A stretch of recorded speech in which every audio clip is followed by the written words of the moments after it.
ستاسو شو ښه هسې ستاسو شو فرهاده جسم نه دا چې څه دې ورکړي دي پیسې مېسې ورسره پرتې دي د شته مرسه به ترېنه راوالي دا واقعه چې کله وشوله صوابۍ کې دا واقعه چې څنګه وشوله په صوابۍ کې نو دغې نه لږ وخت پس دا چې کله دا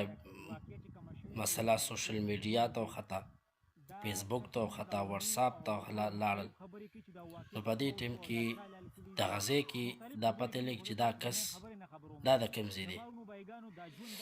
ده په خپل پیج باندې یو ویډیو اپلوډ کړ یو ویډیو وکړله دې په هغې کې وایي چې د دې خپلو کې تنازعه وه خپلو وروڼو کې منځ کې مسله وه یو باندې ځای خرڅ کړی و نو هغه ته یې ویل چې بس تا باندې ما ځای خرڅ کړی ته ما ته خپل ځای واپس کړه زه پې پښېمانه یم فیصله باندې او ما ته خپل ځای واپس کړه هغه درته ځای نه واپس کړو خپلو کې وروڼه دي ښه هغه درته ځای نه واپس کړو نو بیا ده هغه ته وویل چې زه خپل بچي هم وژنم خپل ځان هم وژنم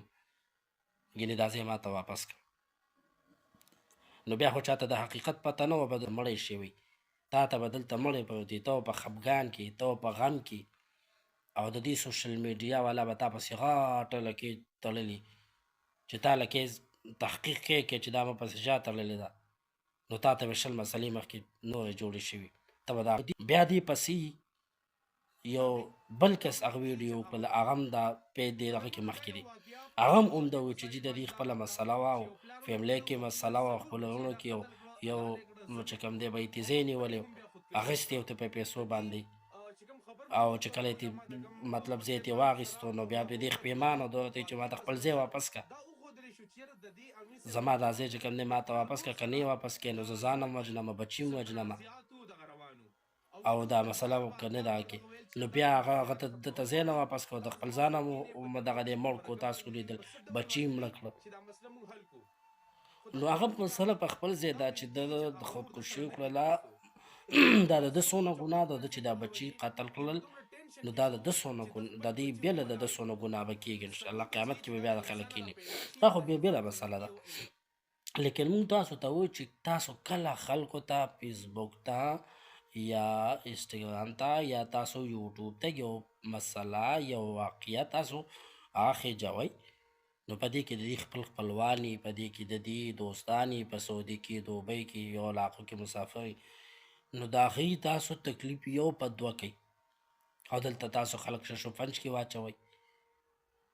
داسې د دنیا مسلې د دې نه بیا جوړې شي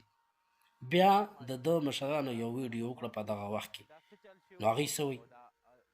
هغې دا وایي هغې وایي چې دا د ده خپل سخرتې نه ښځه کېنولې وه او هغه ته د باقاعده په تاڼه کې په خپو باندې هغه چې کوم دی پرېوتو هغه نه معافي وغوښته چې زه به بیا داسې نه کوم لیکن هغه ظالم په هغه ځای کې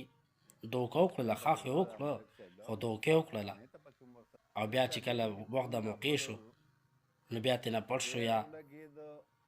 چې کوم ځای کې نو چې دې لاړ هغه ځای ته نو د دغه مشر بیا څه وایي چې بد ده ما ته ځای ووایه او دا چې کم دی نو بس دا جنۍ واړه دي ماشومان دي څلور دي ما ته ګرانه ده دغه ده په تاڼه کې دي بیا ووایي چې لکه پرونی نو دا بله ویډیو زه تاسو ته ښیم دا د دلته یو ویډیو لګولې ده په خپل فیسبوک باندې فیسبوک ته خېجولې ده او دی ویلي چې د صوابۍ یعنې دی د صوابۍ د کوم واقعیت چې ده نو د دې معاملې سره دا یو ځای د لګولو کوشش کړی دی نو د ده مقصد دا دی چې ګینې دی خو خودکشي هم کړې ده یا څه مقصد به خو خلک د دې نه یو غلط تاثر اخلي د مطلب دا ده چې هغوی دې خودکشي هم کړې ده خودکشي هم کوي لږ یاد یو کلمه هم وایي تلاوت هم کوي الان کې دا یا د فلسطین او یا د عربو ممالکو یو مجاهد دی دې پښتو هم نه وایي تاسو د ده اخره کې دی چې څه وایي هغې د تاسو غوږ کېږدي هغه د عربۍ الفاظ دي د پښتو دي هم نه لیکن دا ظالمان دا میډیا والا چې دي بس الحمد لله رب العالمين سامحونا يا شباب سامحونا ښه دې بل ځای کې تاسو دته غوږ کېدی چې دې وایس کې دې څه وایي بیا فیصله تاسو په خپله وکئ چې دې کې حقیقت دا کم کسان چې دا میډیا والا زه یادوم دا میډیا والا چې یو شانته کې وي بل شانته کې وي دی سوي چې کوم دغه مشرانو ویډیو کړی و دغه بل یو چې کوم پیج د ویډیو خاطرې واغه سوي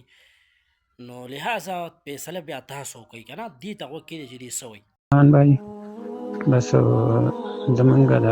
اخیری شپه وګڼه بس مونږ چې کوم دی نو د نن لړو یاره نور د دنیا ته سرزه مقابله نشم کولی او زما چې څه دي زما دغه کور هر څه چې دي نو دا ستاسو شو ښه هسې ستاسو شو